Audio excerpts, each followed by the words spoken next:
नमस्ते विद्यार्थी मित्रांनो, आज आपण इयत्ता 7वी विषय गणित यामधील प्रकरण 11वे वर्तुळ या नवीन प्रकरणाला सुरुवात करणार आहोत आणि यामधील सराव संच 42 जो आहे तो आपण या ठिकाणी सोडवणार आहोत। म्हणून आपण सर्वांनी अगदी शेवटपर्यंत हा व्हिडिओ लक्षपूर्वक पहा। सुरुवात करूयात। आपल्याला जरा आठवूया या घटका अंतर्गत मागच्या वर्षी आपण ज्या बाबी शिकलेलो आहोत त्याची थोडक्यात उजळणी आपण घेणार आहोत। तर या आकृतीमध्ये आपल्याला त्रिज्या, व्यास, जीवा आणि व्यास यांची नावे या ठिकाणी लिहायला सांगितलेली आहेत। तर या संकल्पना आपल्याला नीट माहिती पाहिजे। त्रिज्या म्हणजे काय असतं? त्रिज्या म्हणजे वर्तुळाचा केंद्रबिंदू। या ठिकाणी बिंदू ओ हा वर्तुळाचा केंद्रबिंदू आहे। तर केंद्रबिंदूपासून वर्तुळावरील कोणत्याही बिंदूपर्यंत जाणारा रेषाखंड म्हणजे वर्तुळाची त्रिज्या असते। वर्तुळावरील कोणताही बिंदू आणि वर्तुळाचा केंद्रबिंदू यांना जोडणारा रेषाखंड म्हणजे वर्तुळाची त्रिज्या असते। तर या ठिकाणी रेख OB ही त्रिज्या आहे, रेख OF ही सुद्धा त्रिज्या आहे, रेख OA ही सुद्धा त्रिज्या आहे आणि रेख OC ही सुद्धा त्रिज्या आहे। तर या पद्धतीने या ठिकाणी आपल्याला या त्रिज्येच्या समोर नाव लिहिता येतील। रेख OB, त्यानंतर रेख OF, रेख OA आणि रेख OC। रेषाखंड म्हणजे रेख। त्यानंतर जीवा, जीवा म्हणजे वर्तुळावरील कोणतेही दोन बिंदू जोडणारा रेषाखंड असतो। वर्तुळावरील कोणतेही दोन बिंदू जोडणारा रेषाखंड म्हणजे जीवा। तर या ठिकाणी E आणि C हे दोन बिंदू जोडणारा रेषाखंड आहे, रेख EC जीवा आहे। त्यानंतर A आणि B हे दोन बिंदू जोडणारा रेषाखंड AB ही सुद्धा जीवा आहे। F आणि C हे दोन बिंदू जोडणारा रेषाखंड म्हणजे रेख FC ही सुद्धा जीवा आहे। त्यानंतर A आणि D हे बिंदू जोडणारे जे रेषाखंड आहे रेख AD हा सुद्धा जीवा आहे। तर या ठिकाणी आपल्याला जीवा ज्या कोणकोणत्या आहेत त्यांची नाव आपण लिहू। रेख EC पहिली जीवा, त्यानंतर रेख AB दुसरी जीवा, त्यानंतर रेख AD आणि चौथी रेख FC। या पद्धतीने जीवा आपल्याला लिहिता येतील। जीवा म्हणजे पुन्हा सांगतो, जीवा म्हणजे वर्तुळावरील कोणतेही दोन बिंदू जोडणारा रेषाखंड म्हणजे जीवा। आता व्यास, व्यास म्हणजे काय ते अगदी सोपं आहे। व्यास म्हणजे वर्तुळाच्या केंद्रबिंदूतून जाणारी जीवा। व्यास म्हणजे वर्तुळाच्या केंद्रबिंदूतून जाणारी जीवा। तर या ठिकाणी EC ही जी जीवा आहे ती केंद्रबिंदूतून जात नाही, त्यामुळे तिला व्यास म्हणता येणार नाही। त्याप्रमाणे AD ही जी जीवा आहे ती सुद्धा केंद्रबिंदूतून जात नाही, त्यामुळे तिला सुद्धा व्यास म्हणता येणार नाही। मग AB ही जी जीवा आहे ती बिंदू O मधून जाते म्हणून तिला व्यास म्हणता येईल। म्हणजे रेख AB हा व्यास आहे आणि जीवा सुद्धा आहे। रेख AB हा व्यास आहे आणि त्याला जीवा सुद्धा म्हणता येईल, कारण त्याची व्याख्याच अशी आहे। व्यास म्हणजे काय असतं? तर व्यास म्हणजे वर्तुळाच्या केंद्रबिंदूतून जाणारी जीवा असते। म्हणजे प्रत्येक व्यास ही जीवा असते, पण प्रत्येक जीवा ही काही व्यास नसते। जसं इथे EC ही फक्त जीवा आहे, ती काही व्यास नाही आहे। परंतु AB ही जीवा सुद्धा आहे आणि व्यास सुद्धा आहे, कारण व्यास म्हणजे वर्तुळाच्या केंद्रबिंदूतून जाणारी जीवा। त्याप्रमाणे FC ही जी दुसरा रेषाखंड आहे तो सुद्धा वर्तुळाच्या केंद्रबिंदूतून जातो, त्यामुळे त्यालाही आपल्याला त्या ठिकाणी व्यास म्हणता येईल। तर रेख FC हा या ठिकाणी व्यास आहे। तर या पद्धतीने आपण इथे जरा आठवूया या घटकांतर्गत या बाबी समजून घेतलेल्या आहेत। यानंतर पुढचा घटक आहे वर्तुळाचा परिघ। वर्तुळाचा परिघ म्हणजे काय? तर वर्तुळाची ही जी कडा आहे या वर्तुळाच्या कडेची एकूण लांबी, समजा C पासून मी सुरुवात केली तर या पद्धतीने जाऊन पुन्हा C पर्यंत येण्यासाठी मला हे जे काही अंतर पार करावं लागलेलं आहे याला मला वर्तुळाचा परिघ असं म्हणायचं आहे। म्हणजे वर्तुळाच्या कडेची एकूण लांबी म्हणजे वर्तुळाचा परिघ असतो। आणि हा परिघ कसा काढायचा आहे ते आपण या ठिकाणी पाहिलेलं आहे।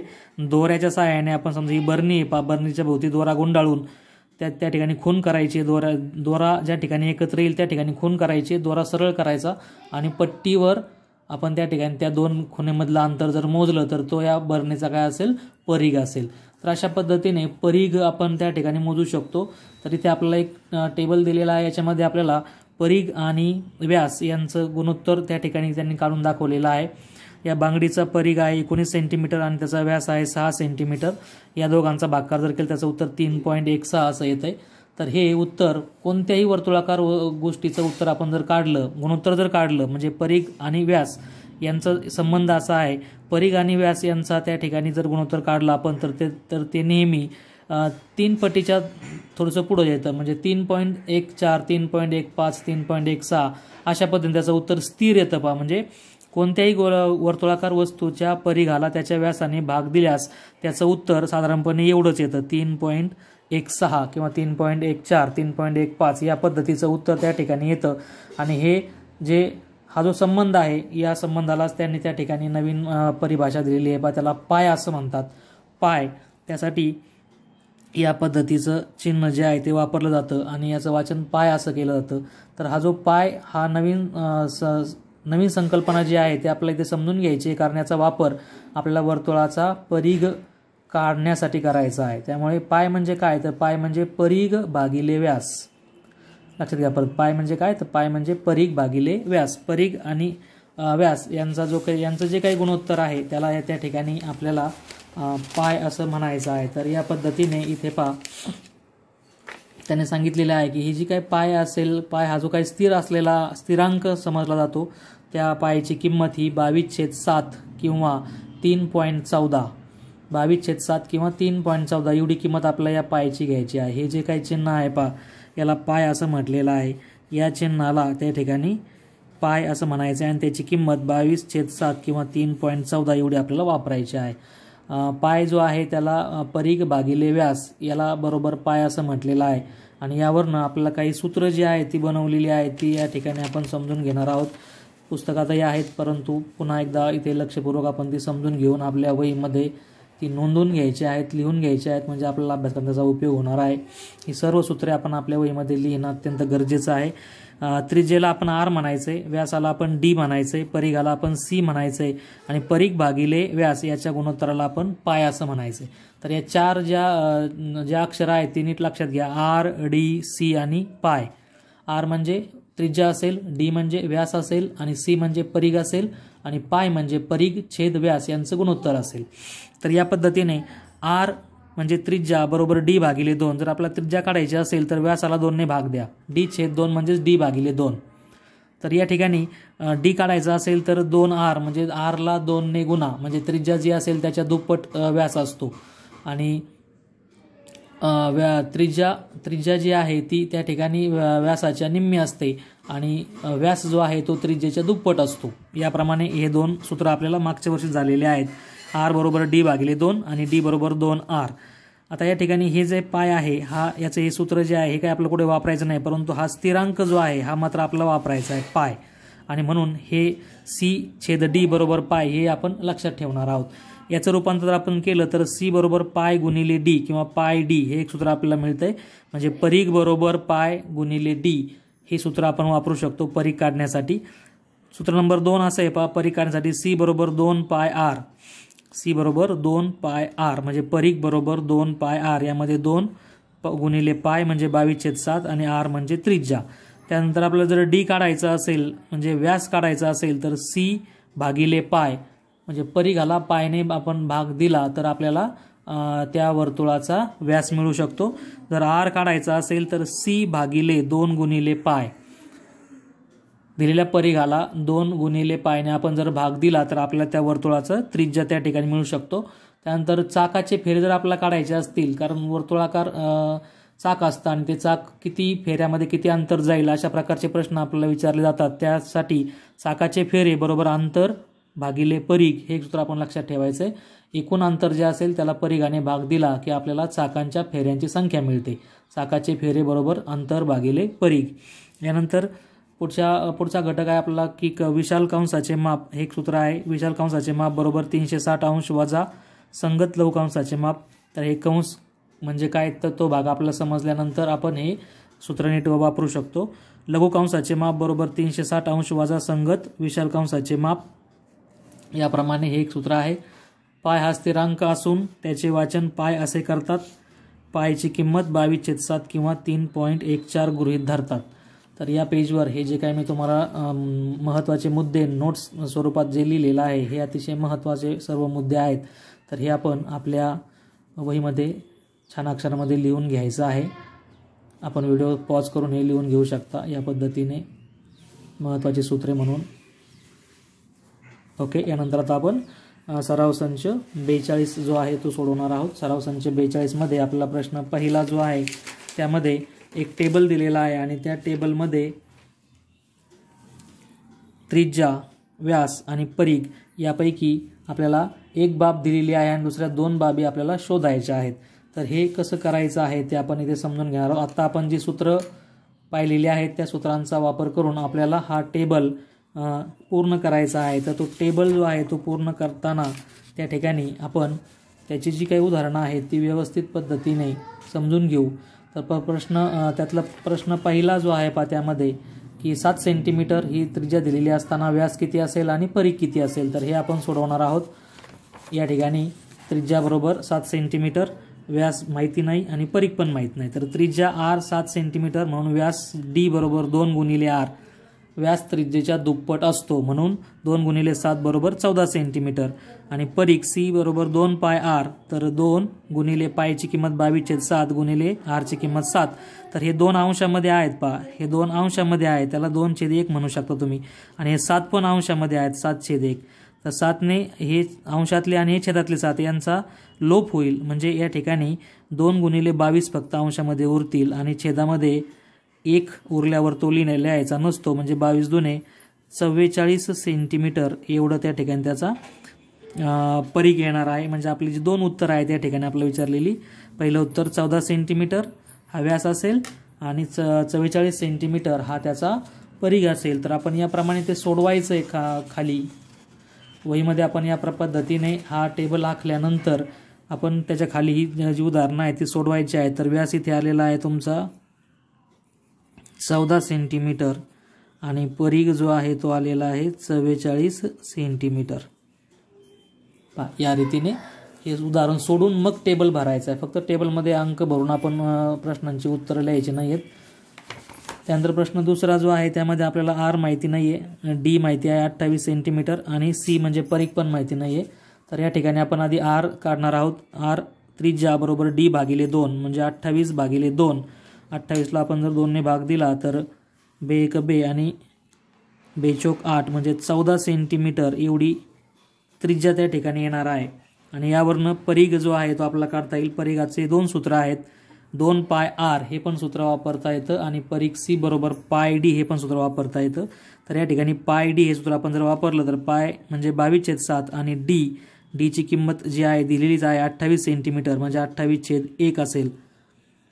7ने 28ला भाग जाईल 5, 7 1 7 आणि 7 चौक 28 म्हणजे 22 गुणिले 4. तर 4 2 8 आणि 4 2 8 88 सेंटीमीटर हा त्या ठिकाणी परिघ असणार आहे. आकडेमोड जे आहे ते आपण व्यवस्थित पद्धतीने लक्षात घ्यायचे. तर इथे आपली 2 उत्तरं, r 14 सेंटीमीटर आलेला आहे आणि परिघ जो आहे तो या ठिकाणी 88 सेंटीमीटर आलेला आहे. आणि मग आपण या ठिकाणी ते उत्तरं भरलेले आहेत म्हणजे फक्त या टेबलमध्ये उत्तरं भरायचे नसून त्या टेबलच्या खाली आपण हे सर्व उदाहरणं सोडवायचे आहेत आणि मग वरच्या टेबलमध्ये अंक भरायचे आहेत. त्यानंतर नंबर 3 जो आहे त्या ठिकाणी आपल्याला त्रिज्या माहिती नाही आहे, व्यास पण माहिती नाही आहे आणि परिघ फक्त दिलेला आहे. तर परिघावरून या 2 गोष्टी आपल्याला काढायच्या आहेत. तर ते कसं काढायचं ते आपण इथे पाहू. r माहीत नाही, d माहीत नाही आणि c बरोबर 616 सेंटीमीटर दिलेला आहे. तर d बरोबर c भागिले पाय, d काढायचा आहे आधी आपण आणि d नंतर r काढायचा आहे. तर d कसा करता येईल, c बरोबर पाय d या सूत्राचा या ठिकाणी वापर करून आपण d बरोबर c भागिले पाय. तर c भागिले पाय म्हणजे काय, 616 भागिले 22/7. अपूर्णांकाने भागणे म्हणजे त्याच्या गुणाकार व्यस्ताने गुणणे म्हणजे 22/7चा गुणाकार व्यस्त करायचा 7/22. 616 हे अंशामध्ये आहेत, 616 म्हणजे 616/1. तर 22ने जर आपण भाग दिला तर 22 1 22, त्यानंतर 22 2 44, 17 उरले, वरून सांगितले 22 8 176 म्हणजे 28 गुणिले 7. छेदामध्ये 1 1 उरला तो लिहिण्याची आवश्यकता नाही. 7 8 56, ह्याच्या आले 5, 7 2 14 आणि 5 19, 196 सेंटीमीटर एवढा डी म्हणजे व्यास आलेला आहे. डीची किंमत 196 सेंटीमीटर आलेली आहे, तर त्यावरनं आर काढता येईल. आर बरोबर डी भागिले 2 म्हणजे 196 भागिले 2. बे 9 18 1 उरला आणि बे 8 16 म्हणजे 98 सेंटीमीटर. 196 सेंटीमीटर हा हे डी आलेला आहे. 196 सेंटीमीटर आणि त्याच्या निम्म केल्यानंतर 98 सेंटीमीटर हा त्या ठिकाणी त्याची त्रिज्या जी आहे ती आलेली आहे. चौथा प्रश्न तसाच आहे पहा. आपल्याला तिथे तुम्हाला फक्त परीघ दिलेला आहे. परीघावरनं आधी आपण डी व्यास काढूया आणि डीचा निम्म करून तुम्हाला त्या ठिकाणी त्याची त्रिज्या जी आहे ती मिळेल. तर इथे डी बरोबर सी भागिले पाय. सी आहे परीघ 72.6 भागिले 22/7 म्हणजेच भागिले म्हणजे गुणिले करायचे उलट 7/22. तर याने आपण भाग दिला तर 22 त्रिक 66 6 उरले पुन्हा 22 त्रिक 66 म्हणजे 3.3 येईल. 3.3 गुणिले 7 7 त्रिक 21 अच्छा आले 2 7 त्रिक 21 आणि 2 23.1 दशांश अपूर्णांकांचा गुणाकार करताना दशांश चिन्ह नाही समजून गुणाकार करायचा असतो आणि आलेल्या उत्तरात दशांश चिन्हाच्या पुढे जेवढे अंक आहेत तेवढेच त्या ठिकाणी आपल्या उत्तरात सुद्धा येतील हे आपण पाहायचं. दशांश चिन्हाच्या पुढे एक अंक आहे, उत्तरात पण दशांश चिन्हाच्या पुढे एक अंक आला पाहिजे अशा बेताने आपण दशांश चिन्ह मांडायचे. तर इथे आपल्याला याला आर मध्ये रूपांतरित करायचे. आर बरोबर डी भागिले 2. तर हे डीचं उत्तर आलेलं आहे आपलं 23.1 सेंटीमीटर. त्याच्या निम्म भागिले 2 करायचे तर बे 1 बे त्यानंतर 3ला भाग दिला परत बे 1 बे 1 उरला वरून घेतले 1 म्हणजे 11 झाले बे 5 10. तर या पद्धतीने 11.5. तर पुढे आणखी भाग जर द्यायचा असेल तर 1 उरलेला आहे 0 घेतला तर पुन्हा 5चा भाग जाईल म्हणजे 11.55 सेंटीमीटर एवढं त्या ठिकाणी आपल्याला तुमची त्रिज्या जी आहे ती येणार आहे. तर हे उत्तर आपण त्या टेबलमध्ये भरायचे आहे. 23.1 सेंटीमीटर हा व्यास आलेला आहे. 23.1 सेंटीमीटर हा व्यास आलेला आहे आणि त्याच्या निम्म जर केलं तर 11.55 सेंटीमीटर एवढं त्या ठिकाणी त्रिज्या आलेली आहे. तर या पद्धतीने हा प्रश्न पहिला जो आहे तो आपण पूर्ण केलेला आहे. हा सोडत असताना याची जी उत्तरं आहेत ती आपण पाठीमागच्या पेजवर पाहिलेली आहेत. प्रश्न दुसरा बघा. एका वर्तुळाचा परीघ 176 सेंटीमीटर आहे तर त्याची त्रिज्या काढा. परीघ दिलेला आहे त्यावरनं त्रिज्या काढायची. तर ते आपल्याला सी बरोबर 2 पाय आर या सूत्राचा वापर करून काढता येईल किंवा डायरेक्ट आर बरोबर सी भागिले 2 गुणिले पाय असं जे रूपांतरित केलेलं सूत्र आहे ते पण वापरता येईल. तर प्रश्न जो आहे तो आधी लिहून घ्यायचा आपण आणि त्याच्या खाली उत्तर जे आहे ते या ठिकाणी पेजवर आपण जसं सोडवलं आहे ते उत्तर त्याच्या खाली आपण लिहून घ्यायचं आहे. पहा या पद्धतीने परीघ 176 सेंटीमीटर दिलेला आहे. त्रिज्या आपल्याला माहिती नाही म्हणून सी बरोबर 2 पाय आर. सीची किंमत 176 घातली 2 गुणिले पायची किंमत 22/7 गुणिले आर. ते हे आर ठेवायचं आपल्या या बाजूला. तर याचं रूपांतर जर केलं तर 176ला भागिले 2 गुणिले 22/7 या पद्धतीने होईल. आर बरोबर 176 तर हे भागिले म्हणजे गुणिले याचे 2चा गुणाकार व्यस्त 1/2 आणि 22/7चा गुणाकार व्यस्त 7/22 भागणे अपूर्णांकाने भागणे म्हणजे त्याच्या गुणाकार व्यस्ताने गुणणे या नियमाचा वापर इथं केलेला आहे. आणि मग या पद्धतीने या 2ने 176ला आपण भाग देऊ. बे 1 2ने 2ला भाग द्यावा लागेल. बे 1 बे 8 16 1 उरला आणि पुन्हा बे 8 16 म्हणजे 88 उरले. 88 गुणिले 7/22 तर 22ने पुन्हा 88ला भाग जाईल. 22 1 22 22 चोक 88 म्हणजे इथे तुम्हाला 4 गुणिले 7 बरोबर 28. तर या ठिकाणी उत्तर आलेलं आहे आपलं 28 सेंटीमीटर. काय आली ही 28 सेंटीमीटर काय आली त्रिज्या आलेली आहे. तर हे या पद्धतीने आपण उदाहरण जे आहे ते व्यवस्थितपणे क्रमाक्रमाने इकडच्या पायऱ्या दिल्या नंतर या पुढच्या पायऱ्या त्याच्या खाली लिहा. याप्रमाणे आपल्याला उत्तर मिळणार आहे. दिलेला वर्तुळाचं त्रिज्या तुम्हाला 28 सेंटीमीटर मिळणार आहे. यानंतर पुढचं उदाहरण आपण वाचू. एका वर्तुळाकार बागेची त्रिज्या 56 मीटर आहे. बाग आहे वर्तुळाकार त्याची त्रिज्या 56 मीटर आहे. बागेभोवती तारेचे 4 पदरी कुंपण घालण्यासाठी प्रति मीटर 40 रुपये प्रमाणे किती खर्च येईल. बागेभोवती तारेचं कुंपण घालायचे त्यासाठी 4 फेरे मारायचे. 4 पदरी कुंपण म्हणजे 4 फेरे मारायचे तारेचे. तर कोणत्याही वर्तुळाभोवती 1 फेरा समजा हे वर्तुळ याच्या भोवती 1 फेरा म्हणजे त्या जागेचं त्या ठिकाणी परीघ असणार आहे. एक फेरा म्हणजे परीघ, तर परीघाचं अंतर आपल्याला काढता येईल. या ठिकाणची त्रिज्या दिली त्यावरनं परीघ काढता येईल आणि त्याला 4ने गुणून एकूण तार किती लागेल त्याचं त्या ठिकाणी उत्तर आपल्याला मिळू शकतं.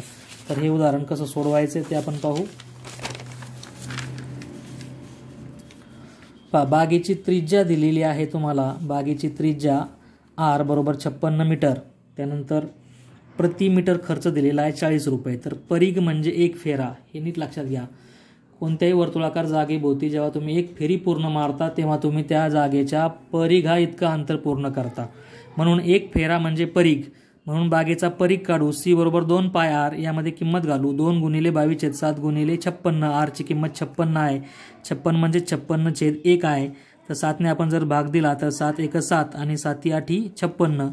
22 गुणिले 2 याचं उत्तर 44 होईल. 22 2 44 गुणिले 8, 8 चोक 32, ह्याच्या आले 3, 8 चोक 32 आणि 3 35, म्हणजे या ठिकाणी 352 मीटर एवढं अंतर परिघाचं होतं आहे. मीटरमध्ये दिलेले. एक फेरी जर मारायची असेल तर एवढी तार लागेल, पण आपल्याला 4 पदरी कुंपण घालायचं आहे. 4 पदरी कुंपण आहे म्हणून 4 फेऱ्यांसाठीची तार गुणाकाराने काढावी लागेल. एकावरून अनेकाची किंमत गुणाकाराने काढतात. एकावरून अनेकाची किंमत गुणाकाराने काढतात. म्हणून या किमतीला 352ला 4ने गुणू. 352 गुणिले 4, 4 2 8, 4 5 20, ह्याचे आले 2, 4 त्रिक 12 आणि 2 14, म्हणजे हे झालं तुमचं तारेसाठी लागणारं एकूण अंतर. एवढी तार लागणारी किती? 1408 मीटर तार लागणार आहे 4 फेऱ्या मारण्यासाठी. 4 फेऱ्या मारायच्या आहेत तर एवढी तार लागेल. 1 मीटर तारेचा खर्च आहे 40 रुपये. म्हणून पुन्हा अनेकाची किंमत काढायची. बाबा एवढी तार लागणार आहे 1408 मीटर, म्हणून 1408 मीटरचा खर्च गुणाकाराने काढू. 1408ला आपल्याला 40ने गुणायचं आहे, म्हणजे एकूण खर्च मिळणार आहे. तर इथे 0शी 0 जो आहे तो जर आपण लिहिला आधी, हा 0 आधी लिहिला तर 4ने गुणू फक्त. 4 8 32 होतात. त्यानंतर 4 चोक 16, हाचा आला 1, 4 1 4 आणि 1 5, म्हणजे 56,320 एवढे रुपये त्या ठिकाणी लागणार आहेत. बागेभोवती कुंपणाचा खर्च, कुंपण करण्यासाठीचा खर्च आहे 56,320 रुपये. आपल्याला जे उत्तर पाहिजे ते या पद्धतीने आपल्याला मिळालेलं आहे. तर हे या रीतीने आपण व्हिडिओ पॉज करून स्टॉप करून हे उत्तर आपल्या वहीमध्ये छान अक्षरात लिहून घेणं अपेक्षित आहे, गरजेचं आहे तुमच्या फायद्यासाठी. प्रश्न 4 या ठिकाणी पुस्तकातून आपण समजून घेऊ. एका बैलगाडीच्या चाकाचा व्यास 1.04 मीटर आहे. त्या बैलगाडीला 1.1 किलोमीटर अंतर पूर्ण करण्यासाठी तिच्या चाकाचे किती फेरे होतील? तर या स्वरूपाचं एक उदाहरण या ठिकाणी तुमच्या पुस्तकात सोडून दाखवलेलं आहे. पाहिजे हे उदाहरण सोडून दाखवलेलं आहे ते तुम्ही आधी पाहू शकता आणि मग याप्रमाणे आपल्याला उदाहरण ते सोडवायचं आहे. चाकाचे एकूण फेरे बरोबर अंतर भागिले परीघ या सूत्राचा आपल्याला वापर करायचा आहे. हे महत्त्वाचं सूत्र आहे. चाकाचे एकूण फेरे बरोबर अंतर भागिले परीघ. तर यासाठी आपण आधी परीघ जो आहे तो काढणार आहोत. त्या गाडीच्या चाकाचा, बैलगाडीच्या चाकाचा परीघ द्या ते आपण काढू. चाकाचा व्यास D बरोबर 1.4 मीटर, पूर्ण करायचे अंतर बरोबर 1.1 किलोमीटर. तर हे मीटरमध्ये दिलं आहे आणि हे किलोमीटरमध्ये दिलं आहे. आणि आपल्याला या ठिकाणी चाकांच्या फेऱ्यांची संख्या जी आहे ती काढण्यासाठी भागाकार करावा लागणार आहे. भागाकार करताना त्या ज्या दोन संख्यांचा भागाकार करायचा आहे त्यांची एकक समान पाहिजेत. किलोमीटर आणि मीटर वेगवेगळी एककं झाली तर आपल्याला किलोमीटरचं रूपांतर मीटरमध्ये करावं लागणार आहे. प्रथम बैलगाडीच्या चाकाचा परीघ काढूयात आपण. C बरोबर पाय D. तुम्हाला इथे D दिलेला असल्यामुळे 2 पाय R हे सूत्र वापरू नका. जे दिलेलं आहे तुम्हाला परिघाचे 2 सूत्र आहेत. C बरोबर 2 पाय R. हे कधी वापरायचं तुम्ही? जेव्हा तुमच्या दिलेल्या माहितीमध्ये R म्हणजे त्रिज्या दिलेली असेल तेव्हा तुम्ही ते वापरायचे. पण या ठिकाणी आपल्याला D दिलेला आहे त्यामुळे आपण C बरोबर पाय D हे सूत्र वापरू, म्हणजे 22/7 गुणिले 1.4/1. तर या 7ने वरच्या 14ला भाग देऊ. दशांश चिन्ह नाही समजलं तर हे 14 झाले. 7 1 7 आणि 7 2 14. दशांश चिन्हाच्या पुढे एक अंक असल्यामुळे उत्तर पण दशांश चिन्हाच्या पुढे एक अंक आला पाहिजे, म्हणून दशांश चिन्ह द्यावं लागेल आणि त्याच्या आधी 0 येईल, म्हणजे 0.2 येईल पाहिजे. 22 गुणिले 0.2, 1 गुणिले 1 लिहिलेला आहे. तर 22 दुणे झाले 44. दशांश चिन्ह मानले होते होतील 4.4 मीटर. म्हणजे या ठिकाणी तुमच्या बैलगाडीच्या चाकाचा परीघ आलेला आहे 4.4 मीटर. म्हणजे बैलगाडीच्या चाकाने एक फेरी मारली तर ते किती अंतर पूर्ण पुढे सरकणार आहे? 4.4 मीटर एवढं अंतर ते बैलगाडीचं चाक पुढे जाणार आहे. चाकाचे एकूण फेरे बरोबर अंतर भागिले परीघ. भागाकारासाठी अंतर व परिघ यांची एकके समान हवीत हे गरजेचं आहे. म्हणून 1.1 किलोमीटरचे मीटरमध्ये रूपांतर 1.1ला 1000ने गुणलेलं आहे. का? कारण 1 किलोमीटर बरोबर 1000 मीटर होतात. म्हणून किलोमीटरचे मीटरमध्ये रूपांतर करताना दिलेल्या संख्येला 1000ने गुणावं लागेल. तर याचं उत्तर गुणाकार करून आपल्याला मिळेल 1100 मीटर. 1100 मीटर एवढं अंतर पूर्ण करायचं. 1.1 किलोमीटर म्हणजेच 1100 मीटर हे या ठिकाणी आपण काढलेलं उत्तर आहे. फेऱ्यांची संख्या बरोबर अंतर भागिले परिघ म्हणजेच 1100 भागिले 4.4. दशांश चिन्ह आहे ज्याने भागायचं त्या संख्येमध्ये, तर याने भागता येत नाही म्हणून दशांश चिन्ह हे घर पुढे घेऊ. तुम्ही जर छेदात दशांश चिन्ह हे घर पुढे घेतलं तर अंशाचं पण घर पुढे घ्यावं लागेल. म्हणजे अंशामध्ये तुमचा या ठिकाणी 1 शून्य वाढणार आहे म्हणजे 11,000 होतील आणि खाली मग किती होतील? हे 44 होतील. पहा हे काय केलं नीट लक्षात घ्या. इथे एक घरपुढे जायचं ना आपला, पण एक घरपुढे फक्त जर तुम्ही छेदाचं गेला तर त्याचे समूल्य अपूर्णांक तो राहणार नाही किंवा त्या अपूर्णांकाची किंमत बदलून जाईल. म्हणून आपण अंशामध्ये पण एक घरपुढे जाऊ आणि छेदामध्ये पण दोन्ही ठिकाणी सारखीच क्रिया केली तर त्या अपूर्णांकाची किंमत बदलत नसते. आणि म्हणून इथे आपण दोघांचं पण एक घरपुढे सरकलेलो आहोत. म्हणजे तुमचा 4.4चं रूपांतर 44 मध्ये होईल आणि वरती 1 शून्य वाढेल. तर इथे 11ने भाग जाईल. पहा 11 1 11 आणि 11 चोक 44. हे वरचे 3 शून्य येईल पहा तुमचे. म्हणजे तुम्हाला इथे 1000 भागिले 4. तर 1000ला 4ने भागायचा आहे. हा जो काही भागाकार आहे हा भागाकार आपण कच्चं काम बाजूला करू शकतो. 1000ला 4ने भाग देऊ. 1000 भागिले 4. 4 2 8. 10 8 गेले 2 उरले. पुढचा शून्य खाली घेतला आपण 20. बरोबर. 4 पंचे 20. पुढचा शून्य खाली घेतला आणि शून्याला शून्याचा भाग जाईल. 0शी 0 म्हणजे आपलं उत्तर आलं पहा 250. 1000 भागिले 4चं उत्तर किती आलं? 250. हे कच्चं काम तुम्ही बाजूला करू शकता या पद्धतीने. पाटी वापरा किंवा कच्चा कागद वापरा. तर 250 फेऱ्या त्या ठिकाणी चाकाच्या होणार आहेत. बैलगाडीचं चाक जे आहे ते 250 फेऱ्या मारेल तेव्हा 1100 मीटर अंतर ते पूर्ण करणार आहे. म्हणजेच ते अंतर किती असणार आहे? 1.1 किलोमीटर असणार आहे. 1.1 किलोमीटर अंतर पूर्ण करण्यासाठी बैलगाडीच्या चाकाचे 250 फेरे पूर्ण होतील. ओके. तर अशा रीतीने या ठिकाणी आज आपण वर्तुळाच्या संदर्भाने त्रिज्या, व्यास, परिघ आणि त्या ठिकाणी त्याच्या संदर्भाने असणारी सूत्र समजून घेतलेली आहेत. त्याचबरोबर आपण या ठिकाणी सराव संच 42 पण सोडवलेला आहे. आपणा सर्वांना हा व्हिडिओ नक्कीच आवडेल. व्हिडिओ आवडल्यास त्याला लाईक करा आणि ही सर्व सोडून दाखवलेली उदाहरणे तुमच्या फायद्यासाठी तुम्ही तुमच्या गणिताच्या वहीमध्ये छान अक्षरामध्ये लिहून घ्या. धन्यवाद.